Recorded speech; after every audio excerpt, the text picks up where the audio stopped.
নমস্কার বন্ধুরা, আজকের এই ভিডিওতে আমি এমন একটা টপিক আলোচনা করব যেটা তোমাদের প্রত্যেককে জানা দরকার। খুব ইম্পর্ট্যান্ট একটা টপিক। এই টপিকটা ছাড়া কিন্তু তোমাদের এগোনো উচিত নয়।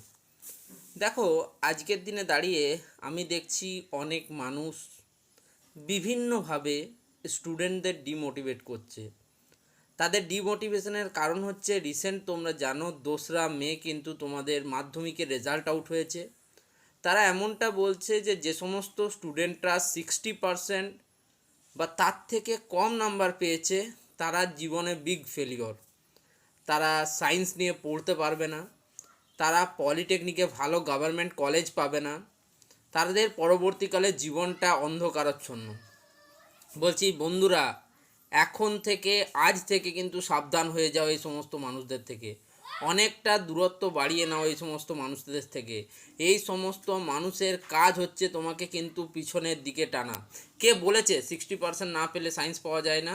কে বলেছে তোমাকে 60%-এর থেকে কম নাম্বার পেলে তুমি গভর্নমেন্ট পলিটেকনিক কলেজ পাবে না? কে বলেছে? এই তথ্যটা তোমাকে কে দিচ্ছে এবং সেই মানুষটা কে সেটা কিন্তু আমাকে কমেন্ট করে জানাও। এমন কেউ নেই, এমন কোনো কথাই হয় না যে তুমি 59% পেলে কলেজ পাবে না কিন্তু তুমি 61% পেলে কলেজ পাবে। কে বলেছে?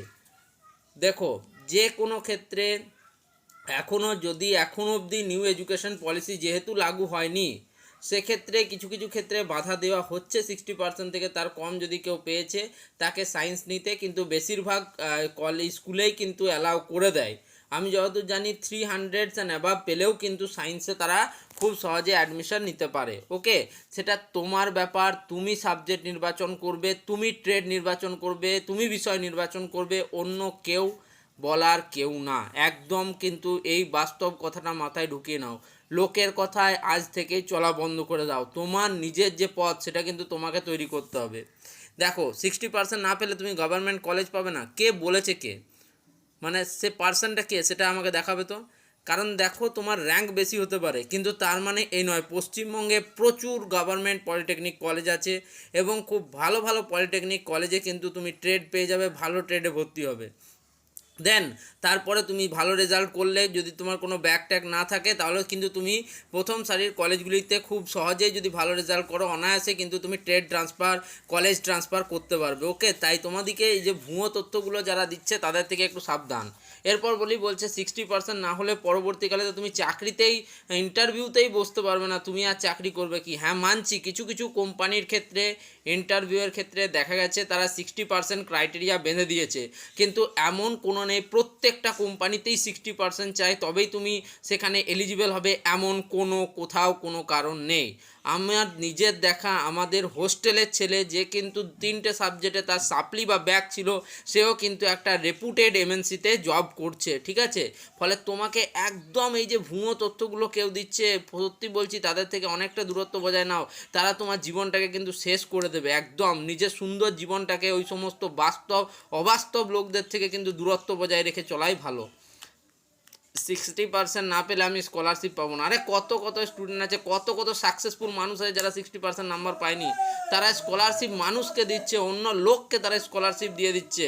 তুমি ওই স্কলারশিপের টাকার ভরসা করে বসে আছো। হয়নি, আবার হবে, এবার হবে, 11 হবে, 12 হবে, মাধ্যমিক উচ্চ মাধ্যমিকে তুমি ভালো রেজাল্ট করবে, 60% অ্যাভাব স্কোর করে দেখাও তুমি।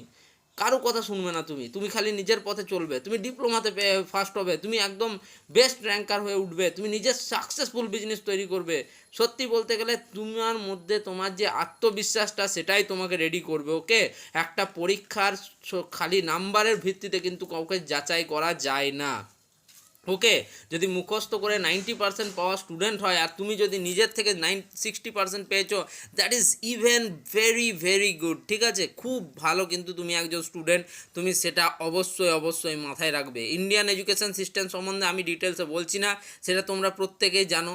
ঠিক আছে, কেমন এডুকেশন সিস্টেম আমাদের। ফলে এই এডুকেশন সিস্টেমে পেয়ে 60% পেয়ে বা তার থেকে কম পেয়ে নিজেকে একদম কিন্তু খারাপ ভাবার কোনো রকম কোনো কারণ নেই। ওকে, তোমাকে সবাই পিছনে ফেলবে। মানুষ হচ্ছে কিন্তু কাঁকড়ার জাত, সবসময় টেনে তোমাকে পিছনের দিকে যেতে চাইবে। ঠিক আছে, কিন্তু এগোতে হবে তোমাকেই। ওকে, তো আজ থেকে মূল মন্ত্রটা ঢুকিয়ে নাও যে দেখো কিচ্ছু যায় আসে না। এই যে মাধ্যমিকের রেজাল্ট কোথায় কাজে লাগবে জানো? এই যে পলিটেকনিকে তোমার খালি অ্যাডমিশন নেওয়ার জন্য, তোমাকে কোনো স্ট্রিম চুজ করার জন্য, বাকি কোথায় কাজে লাগে? জীবনে খালি বলতে পারো আমি মাধ্যমিক পরীক্ষায় এই রেজাল্ট করেছি, এই নাম্বার পেয়েছি, কাজে কোথায় লাগে ভাই বলো? এটা আমাকে বলো তুমি। ওকে, যদি তুমি কোনো গভর্নমেন্ট জবের প্রিপারেশন নাও, এক্সাম পাস করো, তাহলে সেটা কাজে লাগে। কিন্তু মাধ্যমিকের রেজাল্ট কাজে লাগে না আমি বলছি না, কাজে লাগতেও পারে, বাট সেটা যে এতটা গুরুত্বপূর্ণ, জীবনের প্রথম বড় পরীক্ষা 100% না পেলে তুমি ফেল, এগুলো কে বলছে ভাই? কে বলছে তোমাদেরকে? ঠিক আছে, তাদের থেকে এখনই সাবধান হয়ে যাও। আমি সত্যি বলতে গেলে তোমরা যারা ডিমোটিভেট ফিল করছো তাদেরকে কিন্তু মোটিভেশন দিচ্ছি, তোমরা একদম ঘাবড়াবে না, খুব ভালো করে নিজের পথটা চলো, তোমরাই পারবে, তুমিই পারবে। ওকে, এই ভিডিওটা এখানেই শেষ করছি। যারা আমার সাথে সহমত যে হ্যাঁ আমরা পারবো, তারা কিন্তু ভিডিওটিকে লাইক করো, বন্ধুদের মধ্যে শেয়ার করো, চ্যানেলটিকে সাবস্ক্রাইব করো, আর নিচে কমেন্ট বক্সে অবশ্যই লেখো আমি পারবই। ওকে, থ্যাংক ইউ।